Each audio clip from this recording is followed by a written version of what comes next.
اعوذ باللہ من الشیطان الرجیم بسم اللہ الرحمن الرحیم۔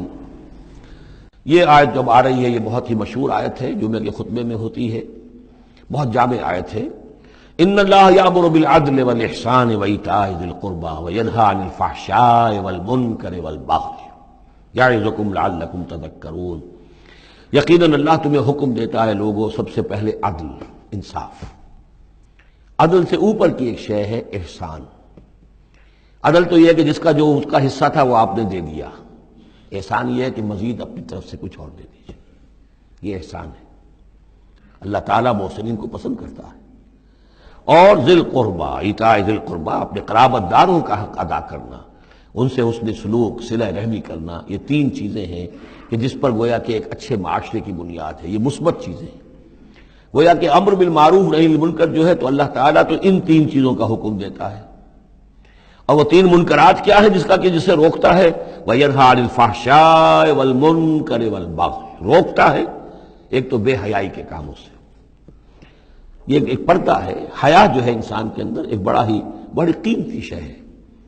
بے حیا باش و ہر چے خائی کن، ایک دفعہ یہ حیا کا جو ہے نا پردہ اتر جائے تو پھر انسان جو ہے بے شرم ہو کر جو چاہے کرتا پھرے پھر۔ تو حیا بے حیائی سے روکتا ہے، اور منکر وہ شے ہے جس کے برے ہونے پر تمہاری فطرت گواہ ہے کہ یہ شے برائی ہے۔ والبغی، اور سرکشی اللہ کے خلاف، سرکشی لوگوں کے خلاف۔ سرکشی لوگوں کے خلاف ہوگی تو وہ عدوان ہے، زیادتی ہے، ظلم ہے۔ اللہ کے خلاف ہے تو وہ کفر ہے اور وہ بغاوت ہے۔ یعظکم، اللہ تعالیٰ تمہیں نصیحت کر رہا ہے، لعلکم تذکرون، تاکہ تم نصیحت اخذ کرو، رہنمائی حاصل کرو۔ وَأَوْفُوا بِعَهْدِ اللَّهِ إِذَا عَاهَدتُّمْ، یہ جو چند آیات اب آگے آ رہی ہیں یہ مشکلات القرآن میں سے ہیں، اس میں کافی مفسرین کے مابین اختلافات بھی ہیں، لیکن میں نے جتنا بھی غور و فکر کیا ہے اور جن حضرات کی آراء سے مجھے اتفاق ہے وہ میں بیان کروں گا، باقی ساری آراء میں بیان نہیں کر سکتا۔ یہاں میرے نزدیک یہاں سے اصل میں اہل کتاب کی طرف روئے سخن ہے۔ میں آپ کو بتا چکا ہوں کہ مکی صورتوں میں اہل کتاب سے براہ راست خطاب نہیں ہے، یا بنی اسرائیل یا اہل الکتاب نہیں ملے گا، لیکن سورہ انعام ہی سے بات شروع ہو گئی تھی، کچھ نہ کچھ ان کی طرف روئے سخن ہے، اشارے ہیں، اس لیے کہ یہ دور ایسا تھا کہ جس میں مدینے میں خبریں پہنچ چکی تھی، محمد رسول اللہ صلی اللہ علیہ وسلم نے نبوت کا دعویٰ کیا ہے، اہل کتاب کے کان بھی کھڑے ہو چکے تھے، ان میں سے کچھ لوگ تھے پہچان بھی چکے تھے، اور وہ یہ کہ گویا کہ منتظر بھی ہوں گے کہ اب ہم ان کی تصدیق کریں گے، ذرا اور دیکھ لیں، ذرا اور ان کے بارے میں صحیح معلومات ہمیں حاصل ہو جائیں۔ کچھ لوگوں کے اندر حسد کی آگ اسی وقت سے بھڑک چکی ہوگی، وہی ہے کہ جنہوں نے سکھا پڑھا کر پوچھا تھا کہ ان سے پوچھو اگر یہ نبی ہونے کا دعویٰ کرتے ہیں تو یہ بنی اسرائیل مصر کیسے پہنچ گئے تھے؟ یہ تو حضرت ابراہیم علیہ السلام کی نسل سے تھے، حضرت ابراہیم تو فلسطین میں رہتے تھے، الخلیل میں وہ دفن ہیں، یہ مصر کیسے پہنچ گئے جو حضرت موسیٰ علیہ السلام نے لے کر وہاں سے آئے؟ تو پوری سورہ مبارکہ سورہ یوسف جو ہم پڑھ چکے ہیں کہ کیا کیا شکل بنی، کیا سبب بنا، کیا حالات تھے جن میں کہ بنی اسرائیل وہاں جا کر آباد ہوئے۔ تو اس طرح سے اب یہاں پہ اصل میں روح سخن ان کی طرف ہے۔ وَأَوْفُوا بِعَهْدِ اللَّهِ إِذَا عَاهَدتُّمْ وَلَا تَنقُضُوا الْأَيْمَانَ بَعْدَ تَوْكِيدِهَا، اور دیکھو اللہ کے عہد کو پورا کرو جبکہ تم وہ عہد کر چکے ہو جو بنی اسرائیل سے اذ اخذ اللہ میثاقکم، وہ جو بار بار آیا ہے، یہ تو تفصیل تو پھر جو ہے مدنی صورتوں میں آئی ہے جو ہم پڑھ چکے ہیں، وہ بعد میں نازل ہوں گی، ابھی گویا کہ اس کی طرف اشارہ کیا جا رہا ہے تاکہ جو ان کے صاحب علم ہیں وہ بات کو پالے، سمجھ لیں۔ عاقلہ را اشارہ کافی است۔ وَأَوْفُوا بِعَهْدِ اللَّهِ إِذَا عَاهَدتُّمْ، دیکھو اللہ کے عہد کو پورا کرو جبکہ تم نے عہد کیا ہے۔ وَلَا تَنقُضُوا الْأَيْمَانَ بَعْدَ تَوْكِيدِهَا، اور اپنی قسموں کو مضبوطی سے باندھنے کے بعد مت توڑا کرو۔ وَقَدْ جَعَلْتُمُ اللَّهَ عَلَيْكُمْ كَفِيلًا، اور اس پر تم نے اللہ کو کفیل بنایا ہے، اللہ کو گواہ بنا کر قسمیں کھائی ہیں، اللہ کو گواہ بنا کر تم نے عہد کیے تھے۔ إِنَّ اللَّهَ يَعْلَمُ مَا تَفْعَلُونَ، اللہ جانتا ہے جو کچھ کہ تم کر رہے ہو۔ وَلَا تَكُونُوا كَالَّتِي نَقَضَتْ غَزْلَهَا مِن بَعْدِ قُوَّةٍ أَنْكَاثًا، اس عورت کے مانند نہ بن جاؤ، اس دیوانی عورت کے مانند کہ جس نے بڑی محنت اور مشقت سے سوت کاٹا اور پھر اسے ٹکڑے ٹکڑے کر دیا۔ یہ گویا کہ ایک تمثیل دی گئی ہے، منتظر چلے آ رہے تھے تم نبی کی آمد کے، تم تو ان کے حوالے سے اپنے جو لوگ تھے یہاں کے عرب انہیں دھمکایا کرتے تھے کہ جب وہ آئیں گے تو ہم ان کے ساتھ ہو کر جنگ کریں گے، تو پھر یہ کہ تم ہمیں کبھی شکست نہیں دے سکو گے۔ اب یہ کیا ہو رہا ہے کہ جب اس نبی کا ظہور ہو رہا ہے تو اب تمہارے دل میں طرح طرح کے خیالات آ رہے ہیں، تو کیا اس بوڑھی عورت کی طرح کہ جس کی عقل ماری گئی تھی، بڑی محنت سے سود کاٹتی تھی اور پھر توڑ دیتی تھی، تو تم اپنا یہ سارا جو تانا بانا بنے بیٹھے تھے اب تک، اب تم چاہتے ہو کہ اس کو توڑ دو اور تار تار کر دو. ولا تكونوا كالتي نقضت غزلها من بعد قوة انكاسا تتخذون ايمانكم دخلا بينكم ان تكون امة هي اربى من امة. تم نے اپنی قسموں کو دخل دینے کا ذریعہ بنا لیا ہے اپنے مابین، مبادا کوئی اور قوم کسی دوسری قوم سے چڑھتی ہوئی نہ ہو جائے. یعنی تمہاری یہ قومی کشاکش ہے کہ تم نہیں چاہتے کہ بنی اسماعیل جو ہیں اب انہیں یہ سبقت حاصل ہو جائے، یہ فضیلت حاصل ہو جائے جو بنی اسرائیل کو حاصل تھی 2000 برس.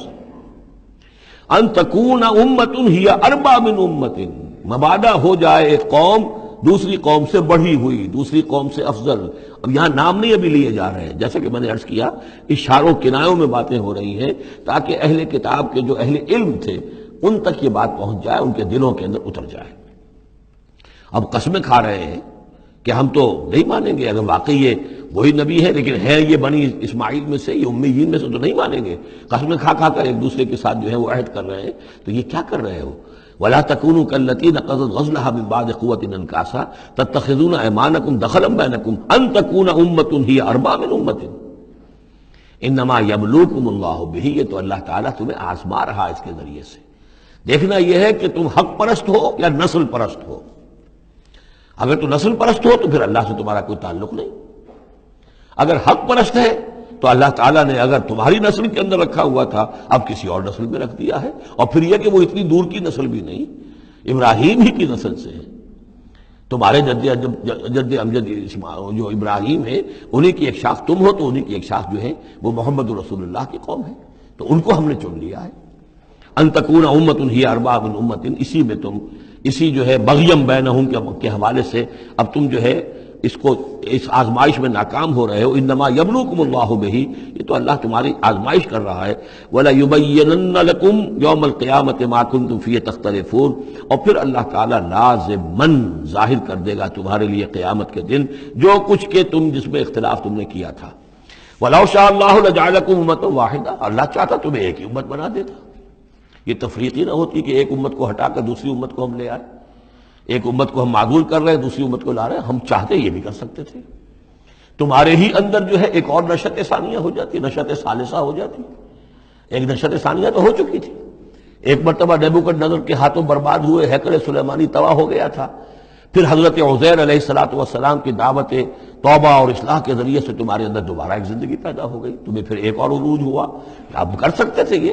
اب پھر تیسری مرتبہ پھر تمہارے اندر ہی کوئی دعوت اچھی اٹھتی، تمہارے اندر ہی کوئی نبی بھیج دیتے، وہ تمہارے اندر سے پھر جو ہے اصلاح کی ایک تحریک اٹھاتا اور پھر تم سیدھے راستے پر آتے اور اللہ تعالیٰ تم پر رحم فرما دیتا اور قرآن بھی تمہیں کو دے دیتا. اللہ کر سکتا تھا. لو شاء اللہ لجعلکم امۃ واحدہ ولکن یضل من یشاء ویہدی من یشاء. لیکن اللہ تعالیٰ کا فیصلہ یہی ہے، وہ ہدایت دیتا ہے جو چاہتا ہے اور وہ ہدایت اور گمراہ کرتا ہے جس کو چاہتا ہے. اور یہ دونوں ترجمے ہوں گے. وہ ہدایت دیتا ہے اس کو جو ہدایت کا طالب ہے اور گمراہ کرتا ہے اس کو جو گمراہی کا طالب ہے.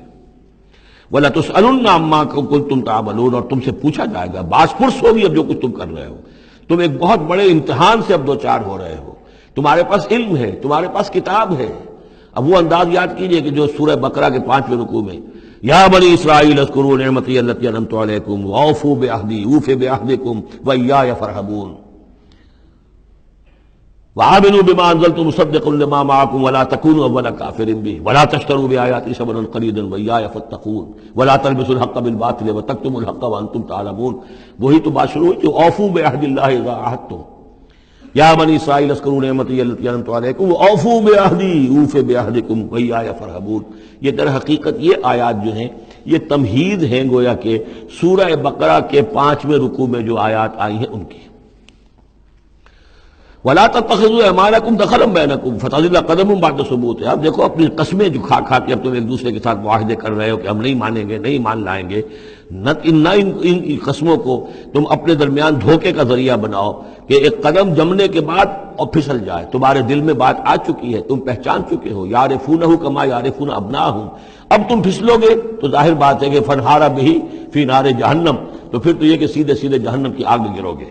وَتَذُوقُوا السُّوءَ بِمَا صَدَدتُّم عَن سَبِيلِ اللَّهِ، اور تمہیں برائی کا مزہ چکھنا پڑے، عذاب کا مزہ چکھنا پڑے بسبب اس کے کہ تم نے روکا لوگوں کو اللہ کے راستے سے.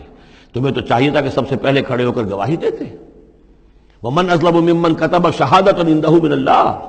تم کہتے کہ ہاں بالکل ٹھیک ہے، ہماری کتابوں میں جو تھی یقیناً محمد اللہ کے رسول ہیں، سب سے پہلے تمہیں بڑھ کر ان کی توثیق کرنی چاہیے۔ وَلَا تَكُونُوا أَوَّلَ كَافِرٍ بِهِ، کہا تم سب سے پہلے کافر ہوئے جا رہے ہو۔